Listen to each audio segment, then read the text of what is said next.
avai chat be se ja hin kho zo ne het kha em hin khwa man tam pen pi ham hin kho hi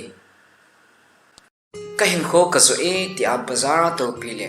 sam le len het kha em bat la tham ji le gan thei ja ain a lo zo wang atamin a hin la again thei be se ja ka hin kho ka zo e ti ka he khapoi hin khoi nei jiwa sum la pai sana dang ka ngai wa hin in kho am lo le hi cho zo si hi pat na be hi ni dam mo wa thina din mun i tu te mu le in kho hu bit na tingin in ai go ho izo jivint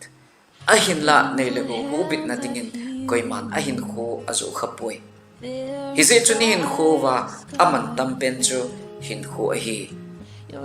Pastoral in World War II laya apatu sing asay apatu se pai pangane gal kho lai ta in khopi sunga lunun ting khom boxo cho hongon hile sumtam ta ta amuve ain la sum cho kila pove hichini a hi sum hol hi povin ki hin so theina dinga ne ti ma hol hi tun jang economy hi aboi be le sum hi a value lo ting hi nei lagu sum la pai ni chan pon se lo hi a thu pi nai ain lai cho zo se sanga i hin na dio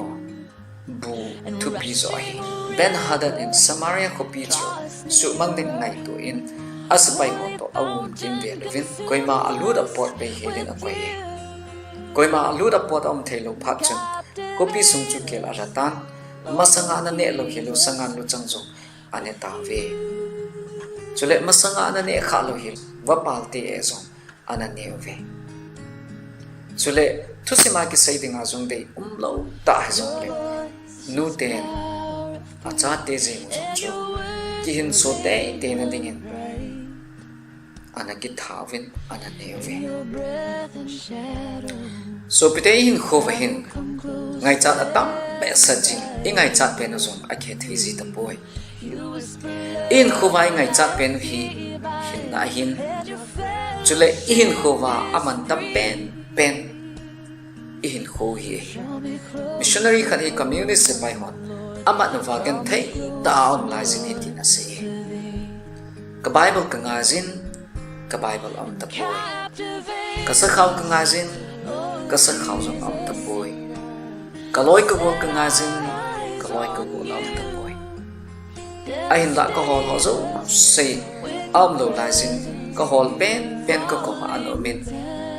ka ngai cha zo se am lo lai jin ka ngai cha pen jisu ka ko ma ano me ati i hin ko wa thil dang i boi pi sing lai le i hol jing lai wa hin i ngai cha